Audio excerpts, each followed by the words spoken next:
तो हेलो दोस्तों, आपका स्वागत है हमारे चैनल पर। तो आज से हम सोलो लेवलिंग रैग्नारोक एक्सप्लेन करने जा रहे हैं। अगर आपको डेली एपिसोड चाहिए सोलो लेवलिंग रैग्नारोक का, वो भी जल्दी से, तो हमारे चैनल को लाइक सब्सक्राइब कर लें। सोलो लेवलिंग रैग्नारोक बवाल होने वाला है दोस्तों, आप लोग देखोगे तब पता चलेगा सोलो लेवलिंग रैग्नारोक। इसमें तो जिन्हों के बेटे सुओ के बारे में हमें पूरी कहानी बताई जाएगी। वो धीरे धीरे कैसे जिन्हों की तरह अपना लेवल अप करते जाता है और धीरे धीरे स्ट्रॉन्ग बनते जाता है। तो चलिए गाइस, हम लोग शुरू करते हैं सोलो लिविंग सीजन 11। और सोलो लिविंग रैग्नारोक का तो सीजन 1 है। ये मैं उनके लिए कर दे रहा हूँ कि जिन्हें थोड़ा डाउट वुट रहता है ना, इसलिए। तो चलिए हम लोग स्टार्ट करते हैं। दोस्तों, सबसे पहले नरेटर यहाँ पर एक स्टोरी बताता है। बहुत समय से ना कुछ डिवाइन्स है जिन्हें एब्सोल्यूट भी कहा जाता है। जो एब्सोल्यूट थे ना गाइस, उन्होंने बहुत सारे यूनिवर्स बनाए, और जो अलग अलग यूनिवर्स थे वहाँ के अलग अलग एब्सोल्यूट वहाँ पर राज करते थे। उन एब्सोल्यूट ने अपनी अपनी दुनिया में बहुत सारे क्रिएशन बनाए, जैसे कि आदमी, इंसान, जानवर। आप लोग ऐसा कर सकते हैं, यही 2 रुपये वाले भगवान हैं इस दुनिया के। इसी के चलते काफ़ी सारे शॉर्ट्स और काफ़ी सारे लॉ बने। फिर दोस्तों एब्सोल्यूट बोर होने लगा, तो उन्होंने क्या किया, जो क्रिएशन उन्होंने बनाया था उन लोगों को ही आपस में लड़वाने लगे। ये लोग ने अपने एंटरटेनमेंट के लिए इतना किया, दूसरों को मरवाया कटवाया। इन लोगों को ये सब देखकर मज़ा आता था। लेकिन एक दिन एक इंसिडेंट होता है दोस्तों। एक जो एब्सोल्यूट था ना, उसे उसके ही क्रिएशन मार देते हैं, उसका मर्डर कर देते हैं। तो ये लोग दोस्तों उसी यूनिवर्स की बात कर रहे हैं, जिन्हों का यूनिवर्स, जिसमें किंग ऑफ मोनार्च ने अपने एब्सोल्यूट को मार दिया था। क्योंकि वो नहीं चाहता था कि ये सब झगड़ा उगड़ा चलते रहे। अपनी ज़िंदगी शांत की ज़िंदगी हो और इंसान शांत से रहें। लेकिन बाकी सारे एब्सोल्यूट को इससे घंटा फ़र्क नहीं पड़ता। बस ये लोग ये सोच रहे थे कि एक ऐसी दुनिया जिसके पास उसका किंग ही नहीं है, ऐसी दुनिया उसी को मिलेगी जो इस पे सबसे पहले कब्जा करेगा। और वो अपनी दुनिया में कुछ भी कर सकते हैं जो इनका मन करे। दोस्तों, हमें एक स्कूल का सीन दिखाया जाता है, जिस स्कूल में वो पढ़ता है। वो अपने दोस्तों के सामने फ्लेक्स कर रहा था कि उसे किसी बड़े आर्ट यूनिवर्सिटी में एडमिशन हो गया। तो उसका दोस्त कहते हैं, क्या? पर कैसे? नहीं नहीं नहीं, तुम झूठ बोल रहे हो। तुम जैसे कच्चे खिलाड़ी का वहाँ एडमिशन कैसे हो सकता है? सुओ कहता है, मैं इस नर्क से आजाद हो जाऊंगा। पीछे से आवाज आती है, कांग्रेस सुओ, मैंने सुना है कि तुम्हारा आर्ट यूनिवर्सिटी में एडमिशन हो गया। तुम आर्टिस्ट कब बन गए? तुम्हारे में ऐसी स्किल कहाँ से आई? फिर सुओ कहता है, सुनचुल तुम यहाँ फिर से? फिर वो बंदा कहता है, मैं किम सुलचुन नहीं हूँ, मैं ली यू चुन हूँ। फिर सुओ कहता है, हाँ हाँ वही। यूनचुल कहता है, तुम्हारे कारण मैं इस स्कूल पर कब्जा नहीं कर पाया। फिर सुओ कहता है, मेरी बदौलत तो तुम यहाँ हो, नहीं तो तुम्हें पीट के कोई ना कोई निकाल ही देता। फिर क्लास की कुछ लड़कियां कहती, ये ली यूनचुल फिर ऐसा कर रहा है। हम लोग इस साल ग्रेजुएट होने वाले हैं, फिर भी ये बच्चों की तरह लड़ाई झगड़ा क्यों करता रहता है? दोस्तों, फिर ली यूनचुल कहता है, सुओ, और उस पर अटैक कर देता है। लेकिन हमारा सुओ क्या कम था, वो उसे डॉज करके उसके मुंह पे एक दे देता है, जिससे उसका नाक का नक्शा बिगड़ जाता है। और सुअर कहता है, तुम क्या बार बार पीटने आ जाते हो? यहाँ पे देख सकते हैं दोस्तों, लियोन्ज को कितनी गहरी चोट लगी, फिर भी वो अजीब तरह से बिहेव करता है। और फिर वो सुओ को मारने चल जाता है, और सुओ को एक तगड़ा सा पंच मारता है, लेकिन वो सुओ को नहीं लगता। वो उसे डोज कर लेता है, लेकिन वो पंच बहुत तगड़ा था। वहाँ साइड में जो लोहे का बॉक्स रखा था उसमें पूरा छेद हो गया था। लियोन्ज को भी ये समझ में नहीं आ रहा था कि उसके पास इतनी पावर कहाँ से आई। सुओ तो ये देखकर सरप्राइज हो गया था, क्या ये कैसे इतना ताकतवर हो गया? दोस्तों, यहाँ पर सीन बदलता है और हमें 2 साल बाद का दिखाया जाता है। फिर दोस्तों हमें दिखाया जाता है कि सुओ ने जिस आर्ट यूनिवर्सिटी में एडमिशन लिया था, वहाँ उसके अब सेकेंड ईयर चलने लगे। वो अपने क्लास में जा रहा था, तभी वो कुछ देखता है कि वहाँ अनाउंस हो रहा था, फर्स्ट बिल्डिंग में जितने भी क्लासेस हैं उन्हें रद्द किया जाता है। कृपया आप सेकेंड बिल्डिंग में जा सकते हैं अपने क्लास को अटेंड करने के लिए। हंटर अभी गेट में जा रहे हैं मॉन्स्टरों को मारने, तो प्लीज़ आप लोग दूर हो जाएं। तो दोस्तों, आप लोग सोच रहे होंगे, हंटर क्या? ये सब कैसे शुरू हो गया? ये तो ख़त्म ना हो गया था? तो दोस्तों, मैं आप लोग को बताना चाहूँगा ये कैसे हुआ, कब हुआ, ये आपको पता चलेगा अगले एपिसोड में। आप देखते रहिए, आपको खुद पता चल जाएगा, मैं आपको एक्सप्लेन कर दूंगा। हम लोग स्टोरी को कंटिन्यू करते हैं। दोस्तों, एक ब्लैक सूट वाला बंदा पूछता है, हंटर को कितने देर हो गए हुए? लगभग 8 घंटे हो गए। ये गेट डी रिंग का है ना, इसलिए उन्हें ज़्यादा समय लग रहा है। मुझे लगता है वो अब जल्दी ही आ जाएंगे। वहाँ पर कुछ लड़कियाँ बात कर रही थी, क्या स्कूल डिस्ट्रॉय हो जाएगा? तो एक लड़की कहती नहीं नहीं, हंटर उसे बचा लेंगे। यहाँ पर फिर से अनाउंसमेंट होती है, जो लोग हंटर नहीं है वो कृपया इससे दूर ही रहें, ये उनके लिए खतरनाक हो सकता है। फिर सुबह कहता है, एक और गेट। 3 साल पहले दुनिया में गेट अपेयर होने लगे, जिससे बहुत बड़ा बदलाव आ गया देश में। एक गेट में लिमिटेड टाइम होती है, अगर उस टाइम से ज़्यादा हो गया मॉन्स्टर को मारने में तो वो मॉन्स्टर बाहर आकर तबाही मचाने लगते हैं। हालांकि इससे इंसानों में भी बदलाव आया। कुछ इंसान अवेकन हुए जो माना का इस्तेमाल करके इन मॉन्स्टरों से लड़ते हैं और इनके अपोजिट जाकर इन्हें हराते हैं। कुछ लोगों को लगता है कि ये चलता ही रहेगा, इसलिए एक जिनचुल नाम के आदमी ने एक एसोसिएशन बनाई, जिसे हम हंटर एसोसिएशन के नाम से जानते हैं। दोस्तों, ये वही जिनचुल है जो प्रेसिडेंट के गार्ड थे। वो जानते हैं क्योंकि उनकी मेमोरी आ गई थी, इसीलिए वो जानते हैं इसे कैसे हैंडल करना है और क्या करना है आगे। दोस्तों, अब हम स्टोरी में आगे बढ़ते हैं। यहाँ सूखा आ जाता है अपने क्लासेस को अटेंड करने और वो मन मन में सोचता है, अब दुनिया में लोग बढ़ गए हैं, एक अवेकन लोग हैं और एक अनअवेकन लोग। अनअवेकन लोग जो बहुत मेहनत करके चींटियों की तरह तब अवार्ड पाते हैं, और कुछ ऐसे लोग जो आसानी से अवार्ड पा सकते हैं। तो अब चींटियों को एहसास हो गया था उनकी लिमिट क्या है। तो दोस्तों, आप लोगों को अब समझ में आया यूजिनचिल इतना ताकतवर कैसे बना। तो सुवो ऐसे ही लोग के बारे में बात कर रहा। कुछ लोगों को कितनी मेहनत करती है उसे पाने में, लेकिन कुछ लोग आसानी से उसे ले जाते हैं। सुवो का कहने का मतलब ये है। फिर सुवो कहता है, अगर अवेकन लोगों को दोबारा गेट को क्लियर नहीं किया गया तो मॉन्स्टर आके पूरे देश को बर्बाद कर देंगे। दूसरे शब्दों में कहूँ तो हम लोग उनके बिना जी नहीं सकते, लेकिन वो हमारे बिना जरूर जी सकते हैं। मुझ में अब बेचैनी होने लगी है, मैं जो चाहता हूँ वो मुझे मिल भी नहीं पाता। मेरे माता पिता खो गए, अब मैं दूसरे पर निर्भर करता हूँ, और पहले मुझे लगता था कि मैं कुछ कर सकता हूँ।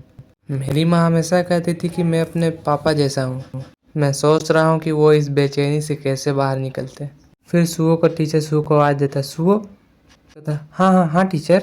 सुवो का टीचर कहता है, आज तुम बहुत अच्छी तरीक़े से कंसंट्रेट कर रहे हो। आज तुम्हें पेंटिंग बनाने में बहुत मज़ा आ रहा है क्या? ये चींटी है क्या? मैं जो सोच रहा हूँ वही बना रहा हूँ।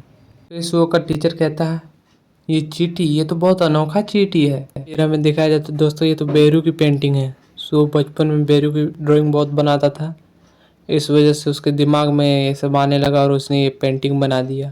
फिर हमें बाहर का सीन दिखाया जाता है जहाँ पर गेट अपेयर हुआ था।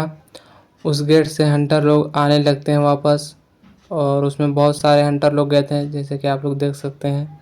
वो डी रैंक का हंटर था तो ज़्यादा ही लोग गए थे। फिर एक आदमी कहता है उस हंटर के कैप्टन से, हंटर किम, बहुत बढ़िया काम किया आपने। फिर वो हंटर कहता है, हमने गेट को क्लियर कर दिया है और हम हंटर एसोसिएशन के लिए कुछ इम्पोर्टेंट जानकारी भी लाए हैं। हमने एक नए तरह के मॉन्स्टर से फाइट की, जो इंसानों की तरह तो थे, लेकिन उनके आँख और मुंह से नीली लपटें निकल रही थी। वो लोग अपने पंजों से हमला कर रहे थे, लेकिन उनसे कुछ हुआ नहीं। मुझे बस छोटी सी एक खरोच लगी है उनसे। फिर दोस्तों, जहाँ उस हंटर को चोट लगी थी वहाँ से ब्लू फ्लेम निकलने लगते हैं उस मॉन्स्टर की तरह, और वो आदमी बेकाबू हो जाता है। वो अजीब तरह से बिहेव करने लगता है, लेकिन उसके आसपास आदमी को कुछ समझ नहीं आ रहा था। लेकिन अचानक से वो हंटर वर्कर के मुंह की तरफ आता है और उसके सर को खा जाता है। ये सब देखकर बाकी हंटर कंफ्यूज हो जाते हैं, ये क्या होने लगा, ये क्या हो गया कैप्टन को। वो हंटर कहते हैं, ये तो वही ब्लू फ्लेम है जो हमने गेट के अंदर देखा था, उन मॉन्स्टरों में से निकल रहा था। फिर वो हंटर आ जाता है उस हंटर के सामने और फिर उसे भी काट देता है, जिससे वो चिल्लाने लगती है और वहाँ अफरा तफरी मच जाती है। सभी लोग भागने लगते हैं, भागो भागो भागो, वो सभी मॉन्स्टर बन गए हैं। और दोस्तों, वो उसने जिस जिसको काटा था वो मॉन्स्टर में बदल गया था।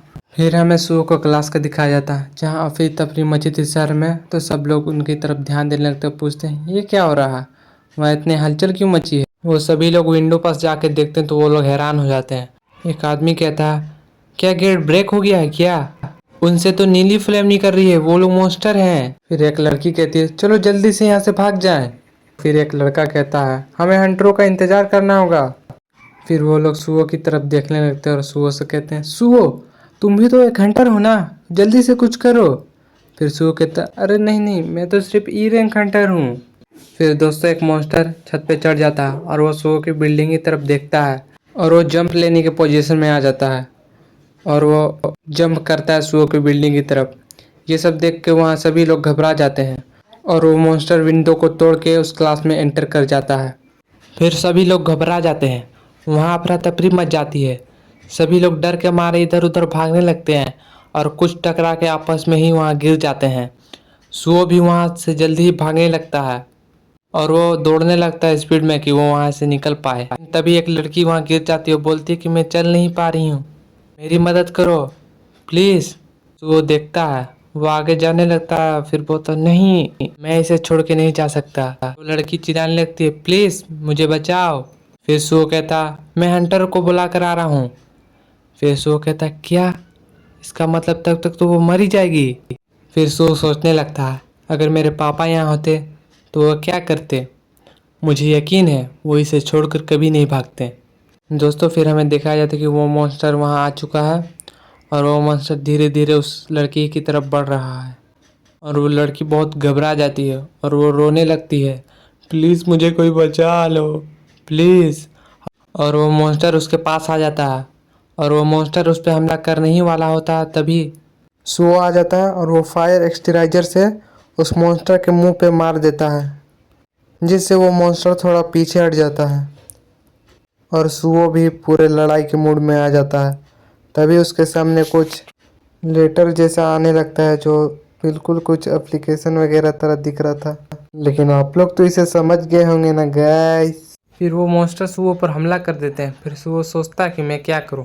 फिर उसके हाथ में जो फायर एक्सटिंग्विशर था वो उस चला के मार देता है, लेकिन वो मॉन्स्टर को उससे कुछ फर्क ही नहीं पड़ता। वो फिर सुओ की तरफ आने लगती है, लेकिन सुओ भी इधर तैयार रहता है। वो अपने पंच को तैयार रखता है, जैसी वो आती है उसे वो मार देता है। सुओ का देखो भाई पंच कितना खतरनाक हो गया, वो डायरेक्ट छत में घुस गई। सुओ भी सोचने लगता है क्या एक ही शॉट में।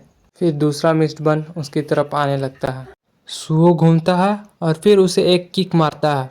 You have defeat the unawaken mist bun. फिर सुओ सोचने लगता है क्या ये भी एक शॉट में। फिर सुओ को बहुत सारे नोटिफिकेशन आने लगते हैं, लेवल अप का quest tutorial has been completed. फिर उसे एक क्वेस्ट मिलता है उस डी रैंक मिस्ट बर्न को हराने के लिए। सुओ को रिवॉर्ड भी मिल जाता है, लेकिन उसका ध्यान तो अभी डी रैंक के मिस्ट बर्न पे था। वो उसके एक गुस्सा मारता है जिससे उसका ब्लड निकलने लगता है उसके मुंह से। सुओ कहता है अब मुझे इस बात का यकीन हो गया कि मैं भी अवेकन बंदा हो गया आपसे। दोस्तों फिर वो मॉन्स्टर सुओ के चेस्ट पे खरोच देता है, जिससे सुओ का ब्लड निकलने लगता है वहाँ से। अब सुओ सोचता है कि अब मैं भी इस मॉन्स्टर की तरह तो नहीं बन जाऊंगा। फिर सुओ अपने पैर को घुमाता है और एक 360 किक उस मॉन्स्टर के थोबड़े पे मारता है, जिससे वो बहुत दूर जाके गिरता है। लेकिन सुओ घबरा जाता है। सुओ कहता है मैं अवेकन होते ही एक मॉन्स्टर नहीं बनना चाहता। उसे नोटिफिकेशन आती है। फिर सुओ को नोटिफिकेशन आता है कि हार्मफुल पॉइजन आपकी बॉडी में पाया गया है, लेकिन वो लॉन्गेविटी के कारण डिफेक्ट कर दिया गया है। फिर सुओ हील होने लगता है, लेकिन वो सोचता है, फिर उसे याद आता कि इसने उसे स्टेटस विंडो में देखा था। फिर वो मॉन्स्टर सुओ पे हमला कर देता है और सुओ को दबोच लेता है, लेकिन सुओ उसे खड़ा करता है। फिर सोचता है अगर मैं डी रैंक वालों से कमज़ोर हूँ जो मिस्ट बन गया है, इसका मतलब मैं ई ही रैंक वाला हूँ। मैं अभी अभी अवेकन हुआ और मुझे रैंक के बारे में बहुत चिंता है, कुछ तो फ़र्क होना चाहिए। फिर सुओ को नोटिफिकेशन आता है आपका अवार्ड, आप अवार्ड को रिसीव कर सकते हैं। State point +5, strength state point +5। फिर सुओ बहुत गुस्से में आ जाता है और उस मॉन्स्टर को गर्दन पे एक पंच मारता है, जिससे उसका गर्दन टेढ़ा हो जाता है और फिर उसे अपने किक से उछाल कर दूर बिक देता है। लेकिन फिर भी वो मॉन्स्टर बड़ा ढीठ था यार, वो फिर से उड़ जाता है और सुओ की तरफ हमला करने आता है। लेकिन सुओ वो भी तैयार हो जाता है और वो भी इसकी तरफ उसे मारने आने लगता है। इसे ऐसा पंच मारता है कि इसके दांत टूट जाते हैं, लेकिन सुओ फिर भी नहीं रुकता। वो लगातार स्पीड से पंच पे पंच मारते जाता है उस मॉन्स्टर को, लेकिन वो मॉन्स्टर फिर भी नहीं रुकता। इससे वो सोचता है मैं अपने ताकत को बढ़ाने के बावजूद इसे हरा नहीं सकता। मुझे रिवॉर्ड में जो पॉइंट्स मिले हैं मैं उन सभी को स्ट्रेंथ पॉइंट में डाल दूंगा।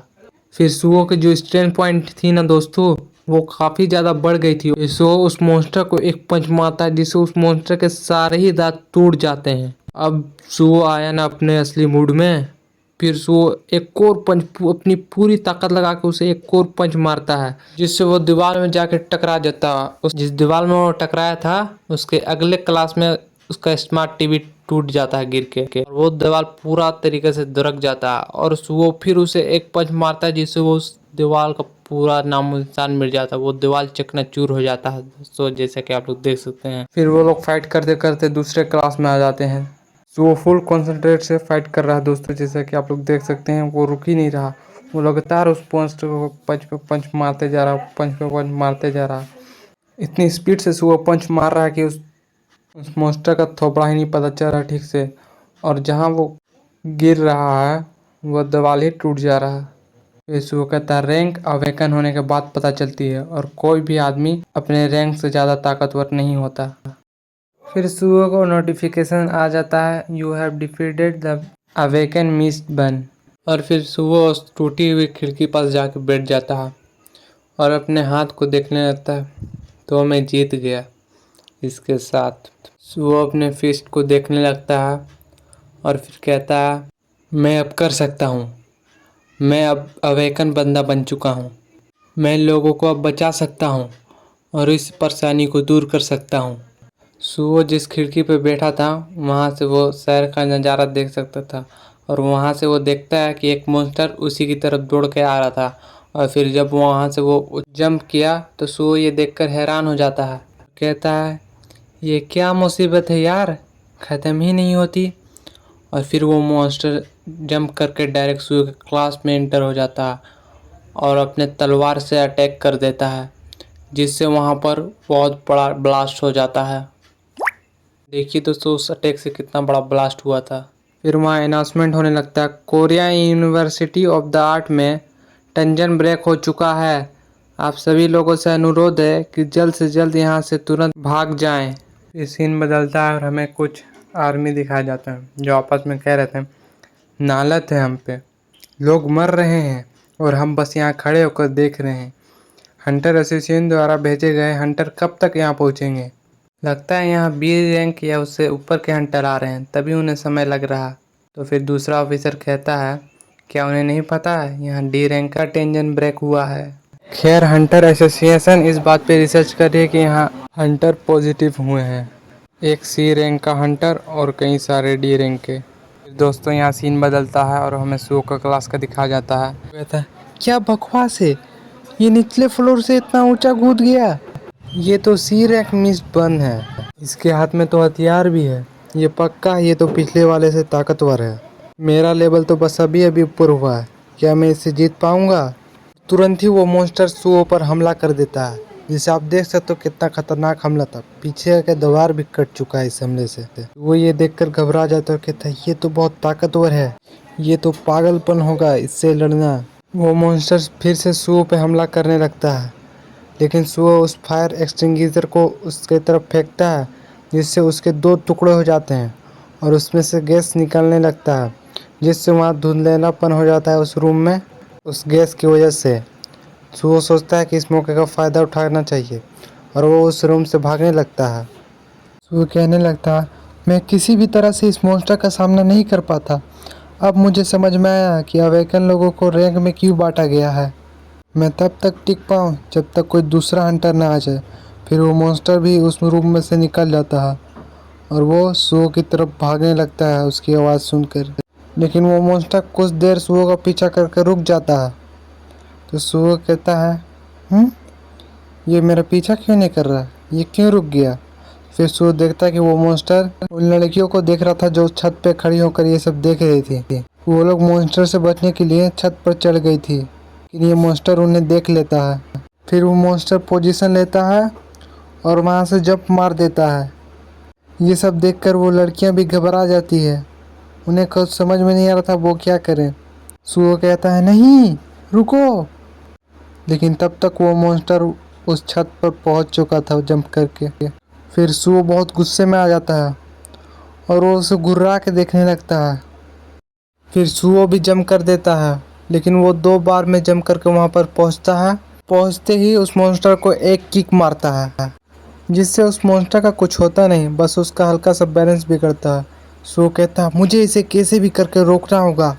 और फिर से सुओ उसके सर पर एक किक मारता है और वो मॉन्स्टर पलट कर फिर सुओ पे हमला कर देता है। लेकिन सुओ उसे डॉज कर लेता है और कहता है इसका एक बार मुझे मारने के लिए काफ़ी होगा, लेकिन मैं इसे ऐसे नहीं छोड़ सकता, नहीं तो ये बहुत लोगों की जान ले लेगा। फिर सुओ उसकी तरफ जाता है और लगातार उस पर पंच की बरसात कर देता है, उसे मारने लगता है, लगातार उसे मारते रहता है, रुकता ही नहीं। अपने आप को एंगल बदल बदल के उसके मारते रहता है। वो रुक ही नहीं रहा था, वो लगातार उस पर पंचेज की बरसात करते रह रहा था और वो सोच रहा था मैं इसे नहीं छोड़ सकता, मैं इसे नहीं छोड़ूंगा। और फिर सू उसे मारते रहता है। फिर सू उसके गंदे से थोबड़े पर एक नी स्ट्राइक करता है, लेकिन उसे कुछ महसूस ही नहीं होता। लेकिन वो अपने तलवार से सुओ के चेस्ट पर हमला कर देता है, जिससे सुओ की पूरी चेस्ट से ब्लड निकलने लगता है और सुओ की बहुत ज़्यादा हालत ख़राब हो जाती है और वो पीछे जाके एक दीवार से टकरा जाता है, जिससे उसके मुंह से ब्लड आने लगता है। सुओ का बहुत हालत ख़राब हो जाता है, यहाँ पर उसकी बहुत गंदी तरह से लग जाती है और वो थोड़ा अनकॉन्शियस होने लगता है। लेकिन वो मॉन्स्टर सुओ की तरफ बढ़ता ही रहता है और हमें दिखाया जाता है कि सुओ के पास अब एक ही एचपी बची हुई है। वो कहता है मैं नसीब वाला हूँ, मेरे पास अभी भी एक एचपी बचा हुआ है, सिस्टम नहीं चाहता कि मैं मरूँ। वो मॉन्स्टर हमें दिखाया जाता है वो स्माइल कर रहा था, लेकिन फिर हमें कुछ दिखाया जाता है, कुछ टेंजेंट टाइम का ब्रेक होने लगता है, उसमें हल्का दरार आ जाते हैं। सुओ फिर से उठने की कोशिश करता है, वो उठने लगता है, अपने टेबल पर खड़ा हो जाता है, लेकिन फिर से हमें दिखाया जाता है कि फिर से टेंजेंट ब्रेक हो रहा है, वो और ज़्यादा पहले से ब्रेक हो चुका है और वो मॉन्स्टर सुओ की तरफ तेज़ी से आने लगता है। सुओ का सिस्टम बताता है कि वो 999% थक गया है, लेकिन सुओ फिर भी खड़ा होने की कोशिश करता है, वो उस मॉन्स्टर से लड़ने की कोशिश करता है। तभी हमें दिखाया जाता है कि वो टेंजेंट ब्रेक हो चुका था और उससे कुछ शैडो टाइप की एनर्जी बाहर निकलती है जो बहुत स्पीड से जाती है और हमें दिखाया जाता है कि फिर वो सुओ गिर चुका था, वो बेहोश हो गया था, लेकिन वो मॉन्स्टर सुओ को मारने वाला था। लेकिन तभी हमें दिखाया जाता है कि उसका हाथ 5 रुपए वाली गिरनी आती है ना, कट के उसी की तरह घूम रहा था। हमें दिखाया जाता है कि सुओ अभी भी पूरी तरीके से बेहोश नहीं हुआ, उसका आँख खुला हुआ है। वो शैडो उसके पास आता है और फिर वो सुओ को हील करने लगता है। सुओ को तो बहुत ज़्यादा ही चोट लगी थी यार, इसलिए थोड़ा सा समय तो लगेगा। और वो सुओ को हील कर रहा था और वो और कोई नहीं यार, वो बेरू था। बेरू की एंट्री हो चुकी थी, तो अब सुओ को कोई हाथ भी नहीं लगा सकता। बेरू कहता है तुम्हारी हिम्मत कैसे हुई प्रिंस को हाथ लगाने की, और फिर बेरू उस मॉन्स्टर के चिदड़े उड़ा देता है, उसके पीस से पीस कर देता है। तो दोस्तों यहाँ पर हमारा सोलो लिवलिंग का सीजन 11 का एपिसोड 1 खत्म होता है, यानी सोलो लिवलिंग रैग्नारोक का सीजन 1 का एपिसोड खत्म होता है। अब हम लोग मिलेंगे अगले एपिसोड में, तो हमारे चैनल को लाइक कर दो, सब्सक्राइब कर दो और बेल आइकन को ऑल पे सेलेक्ट कर दो, ताकि जैसी जल्दी जितनी जल्दी वीडियो आए वैसी आप लोग देख लो।